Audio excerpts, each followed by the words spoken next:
Dan ayat yang mengatakan wala tusolli ala ahadim minhum mata abada.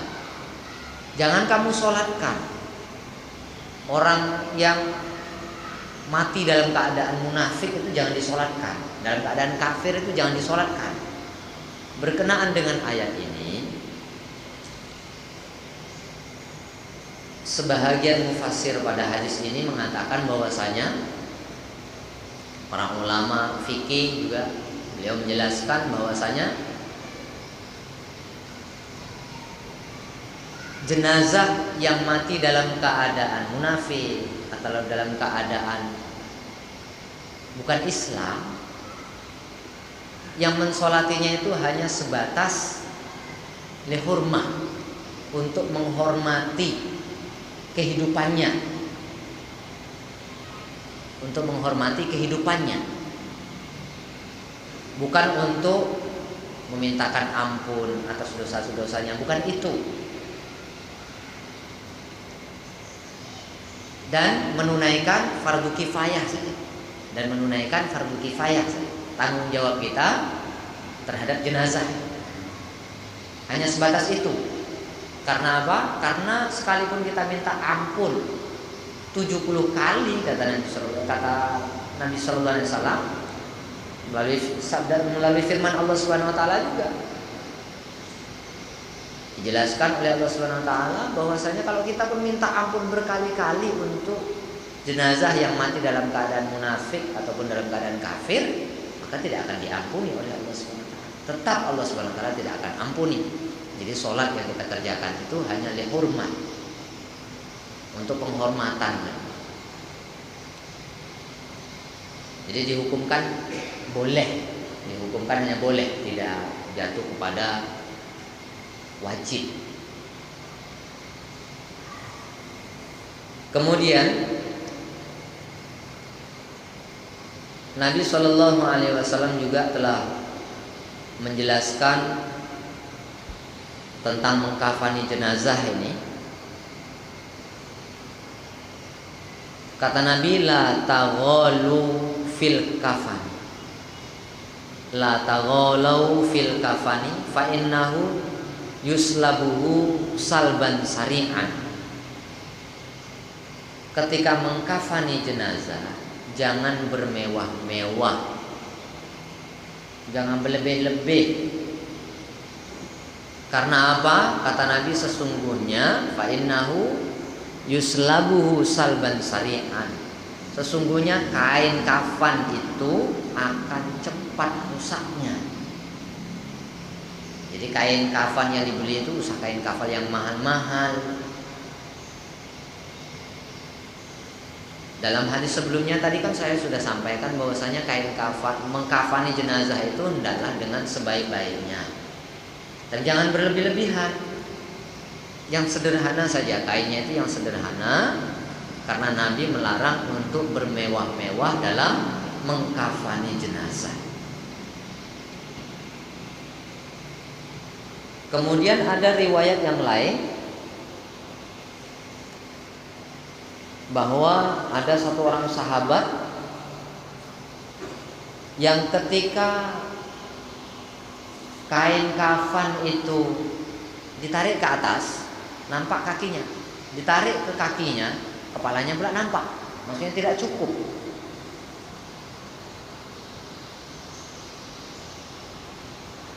Inna Mus'ab bin Umair qutila yauma Uhudin wa lam yakun lahu illa namiratun kunna idza ghattayna biha ra'sahu kharaja rijlahu wa idza ghattayna rijlaihi kharaja ra'suhu. Faqala Rasulullah sallallahu alaihi wasallam ghattu biha ra'sahu waj'alu ala rijlaihi syai'an minal idkhir. Ketika Mus'ab bin Umair radhiyallahu anhu gugur syahid di medan Uhud, setelah dikafani, maka kain kafan yang digunakan itu tidak cukup untuk menutupi tubuhnya. Ketika kepalanya ditutup, maka kedua kakinya akan keluar. Apabila ditutup kedua kakinya, maka kepalanya akan keluar. Maka Nabi melihat keadaan ini terus bersabda, tutuplah kepalanya dan kakinya itu tutuplah dengan daun idkhir. Dari hadis ini kita pun boleh mengkafani seseorang dengan kain seadanya. Kalau memang dia tidak ada, jangan dipaksakan untuk ada sampai membebani ahli warisnya. Kalau kita memang tidak ada, ya kain yang ada, kain yang secukupnya. Tidak cukup juga kain seperti sahabat ini, maka tutuplah kepalanya. Kakinya boleh tutup pakai tikar, boleh tutup pakai daun-daun, boleh tutup pakai yang lain. Jadi yang diutamakan kepalanya ditutup. Kalau memang kain itu tidak mencukupi. Seperti itulah sederhananya dalam mengkafani jenazah. Tidak usah dipaksa-paksakan. Kalau memang tidak ada, ya apa yang ada. Kalaupun tidak cukup untuk menutupi seluruh tubuhnya, maka yang bagian-bagian penting saja yang ditutup. Bagian-bagian penting saja yang ditutup.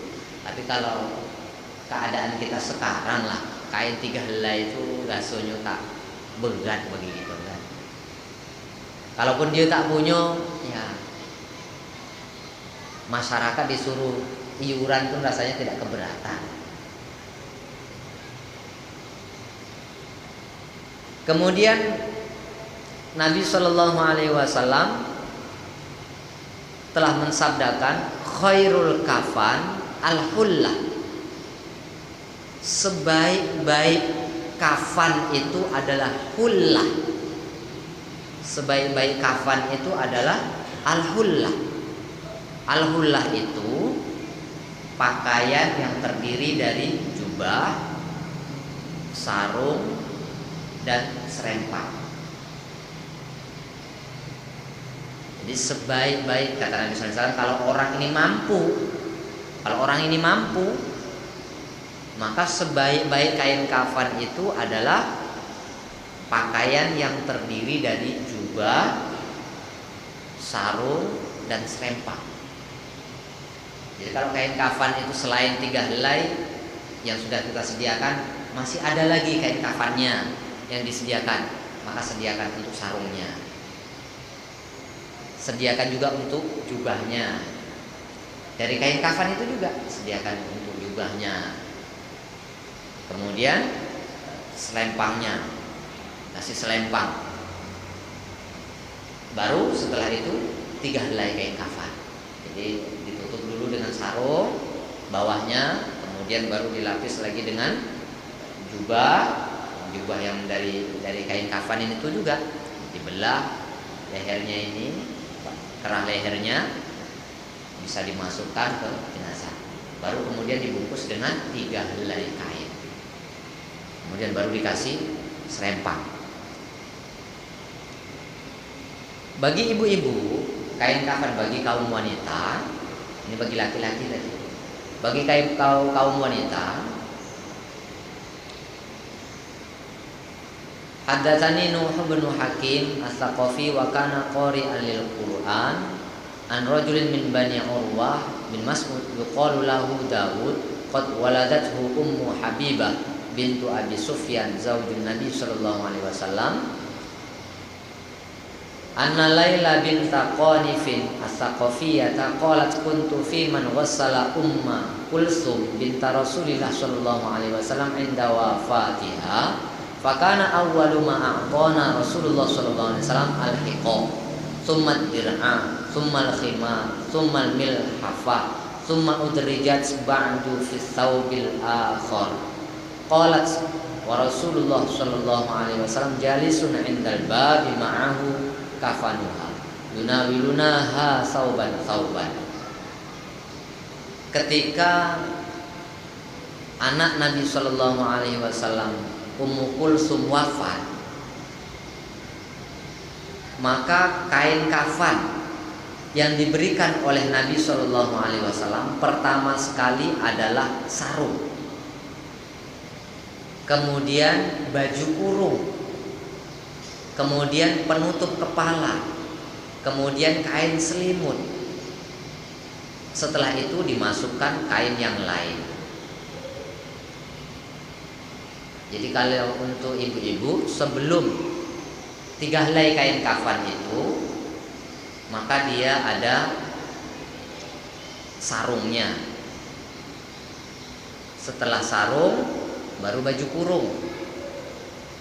Baju agak panjang sedikit. Setelah baju kurung baru kemudian jilbabnya, untuk kepalanya jilbabnya. Setelah jilbabnya baru selimut. Baru dikasih selimutnya panjang. Yang namanya selimut itu ya dari bahu sampai ke batas hampir kaki itu, sampai mata kaki itu selimut. Baru setelah itu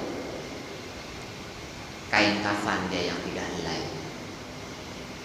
Jadi kalau kaum wanita lebih banyak kainnya, sarung, baju kurung, kemudian jilbabnya, kemudian selimutnya, baru kain kafan yang 3 helai.